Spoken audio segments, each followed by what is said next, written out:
Let me talk about the State of the Union a little bit, if you wouldn't mind. I would love to get your reaction on it. I mean, it was there were some massive moments in that thing, and I mean, the way he was going after the Democrats, I think, is maybe one of two main things that I will remember. What will you take out of it? So, not the way he went after the Democrats, how the Democrats reacted.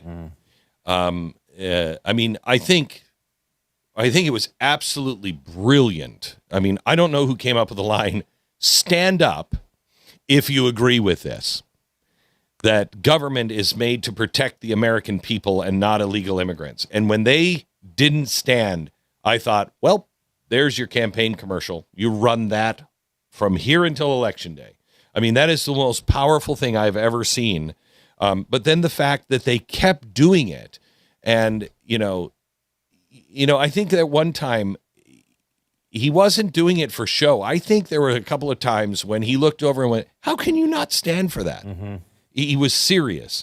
And then the other thing that he said was, you people are crazy. These people are crazy. He meant that. I mean, it was not a show. I think they just kept going, and he realized, I thought we were going to get you on that line, but you're crazier than even I thought. Yeah, I don't know what they were thinking. That's what I felt too. It felt like that one that you mentioned where he said he had that sort of like, hey, stand up if you agree with this. That one felt planned, like, you know, like he was trying to really like make a point that these people don't stand up for American citizens first. But after that, it just, I think, was shocking him. Like, I mean, I don't know, Glenn, has it always been like this? I mean, has it always been that one side wouldn't stand up when the president was up there talking about a victim of a murder? Or that's not normal, right? No, they would sit down when you're talking about health care or policies or taxes or something like that. Never anything like this. Never anything like this. This is the worst brand damage I have ever seen that's self-inflicted since New Coke. I mean, I don't know how this brand survives, the Democratic brand. I really don't. Because the average, I mean, I took some calls today. One guy called from Chicago and he said, my wife is not political, but she's a teacher in Chicago. He said, we don't agree on anything. He said, but she's not real political. You know, she doesn't follow it, listen to shows like I do. He said, we were watching the State of the Union, and he said, we never agree on the State of the Union. And she said, about halfway through, these people are crazy. And he's like, I know. And she said, right as she said that, Donald Trump said, you people are crazy. And he said, for the very first time, she saw Donald Trump's point of view of what the Democrats were doing. I mean, I did a poll today, and I don't know how it came out yet, but I did a poll. Who are the Democrats? A, Americans who disagree with policies. B, Americans who have lost sight of the American goal and people. Or C, people who care more about power, money, and other forces over American and American citizens. And I really think it's C, if not D, people who hate America. I mean, and I've never seen anything like this. First of all, this was the best speech he's ever given, best teleprompter speech I've ever seen him given. He walked into the room completely confident, a different attitude. He was not having to beat his chest, although that's just part of him, but he didn't have to beat his chest.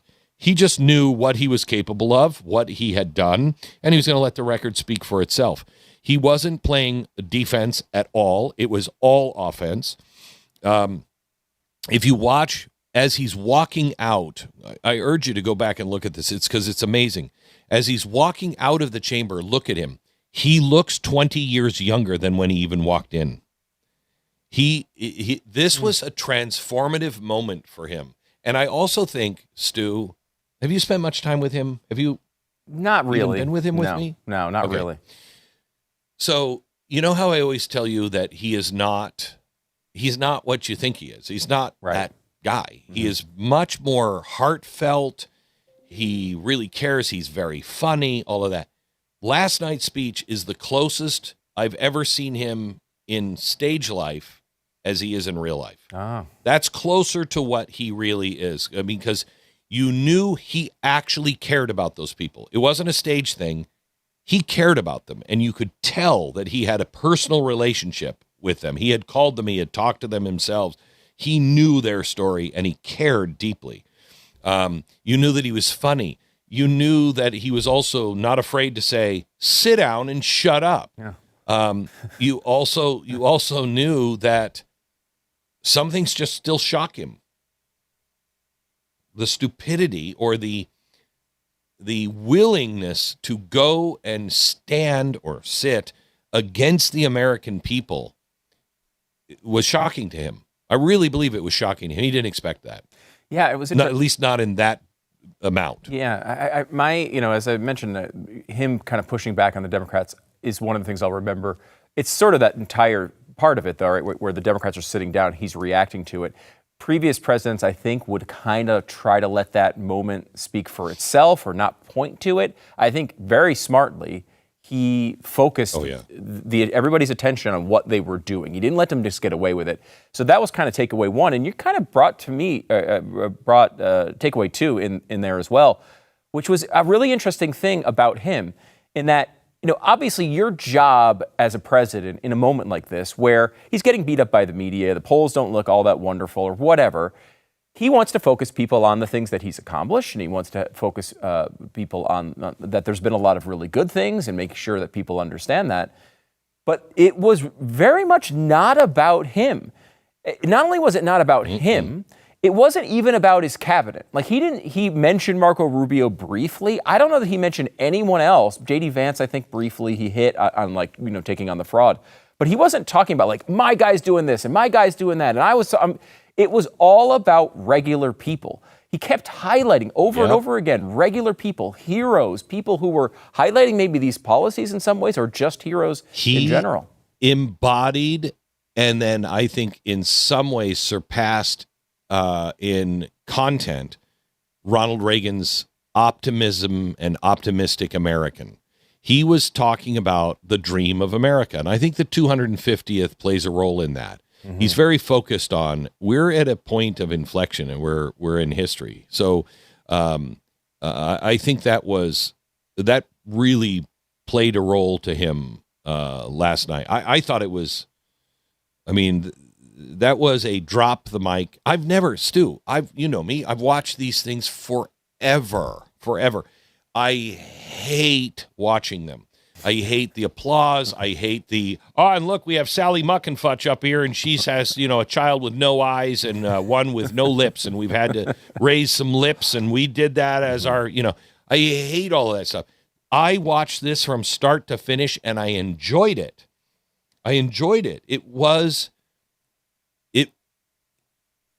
Ronald Reagan was an actor.